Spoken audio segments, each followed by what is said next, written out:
did you get into music therapy? So I always believed and thought that music really had the power to connect people, to inspire them. But I never really knew what I wanted to do with it until I started working with adults with learning disabilities who were nonverbal. And I had a chance to see how they really responded to music. And that inspired me to train as a music therapist. And yeah, it's been a wonderful journey for me. Yeah, so I originally trained as a journalist, which I enjoyed for a while.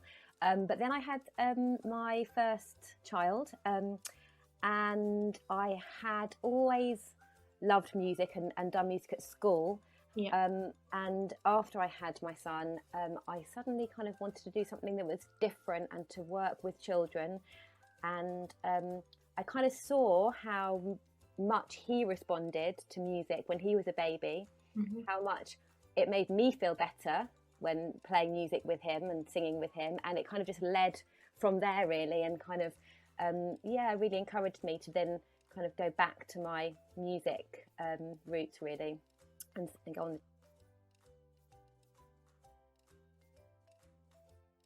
Hey, Lucy, and what would you say the best thing about being a music therapist is?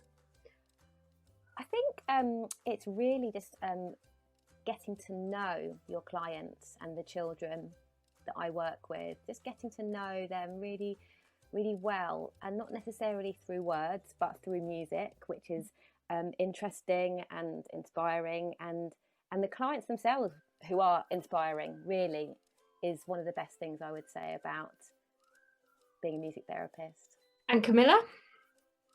Very similarly, actually, I was thinking about that the other day, and I thought, every client you work with teaches you something new, inspires you, and you learn with them and through them. And I think that's just such a wonderful thing to have in your life. And as Lucy said, you don't necessarily talk to them, you just play music. And the way it bonds you and connects you is really incredible. And I think just seeing how music really can do that is another thing that every day inspires me as a music therapist, and I find that really, really amazing. Fantastic, thank you. I think for me, the same as well, definitely about just being with the clients and getting to know them. But I think in particular, there's a few clients who really stand out for me where you can really see a big change and you've just made like a massive difference in their lives. And sort of those moments will always stay with me, where you've maybe brought a parent to tears because their child's done something for the first time, or when the sessions are coming to an end and, the family are really going to miss the sessions because they've just given this child an outlet for expressing their emotions. I think just the power of the music in the music therapy is just wonderful, really. And I think, just the results that we see are amazing, and that's the best part I think about being a music therapist, is the fantastic results that we get. It's revealing the potential really of the people that we work. Yes, for me it's generally it's children. I really like working with the little ones, like the under fives, like you do, Amelia. I think that I guess I also like working with the families of the children as well. I don't know if that's necessarily a client group, but I think to kind of see the child as a whole, as part of a unit, is always really important. Which is why I like working at the hospice, because you do get a chance to kind of work with the families, and support them as much as the child. I think children as well, but I generally really sort of find myself doing well when working with clients who are nonverbal. I just really think that music is that extra, that it provides that extra something for those who just really can use, the sound. And at the moment, the place where I'm at, children with vision impairments, and learning disabilities is, I think, the client group I'm mostly interested in, because music and sound are just the thing that reaches them mostly. Yeah. Fantastic, thank you. And just to answer that question myself as well, so my favourite client group, like Lucy said, is working with the under fives, specifically because I think it's the area where you can really make a big difference, because they're at that age where they can develop quite quickly if you work really hard with them and together with their families. And also I feel it's an age group that's quite neglected, especially with special needs.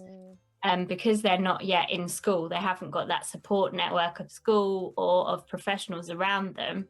So we can be the key to that and open up the door and also refer them to other services. And I just find that it's a really lovely group to work with, especially when running groups. So I really enjoy running under fives groups for parents and children. Yeah.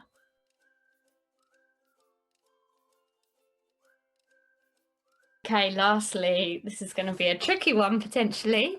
Okay, I'll start with you, Camilla. So if you could summarize music therapy in 3 words, what would they be? For me, they would be relationship, connection, and play.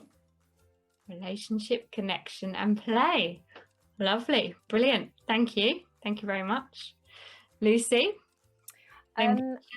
Yeah, I would say expressive, creative, and enriching would be kind of my 3 main. There are more. Yeah, well, I guess I would say connection, fun, and musical. Just throw music in there because obviously it's a part of what we do. A big part, yeah. Everyone who's listening, do get in touch with us if you're interested in finding out more about music therapy. We are really keen to support anyone who's interested in training as a music therapist. We've got a community musician on the team now, Rebecca, and she's hoping to train as a music therapist. And we've also got a student music therapy trainee joining us as well. So feel free to get in touch and follow us on social media and share this video. Thank you for listening. Goodbye. Thank you.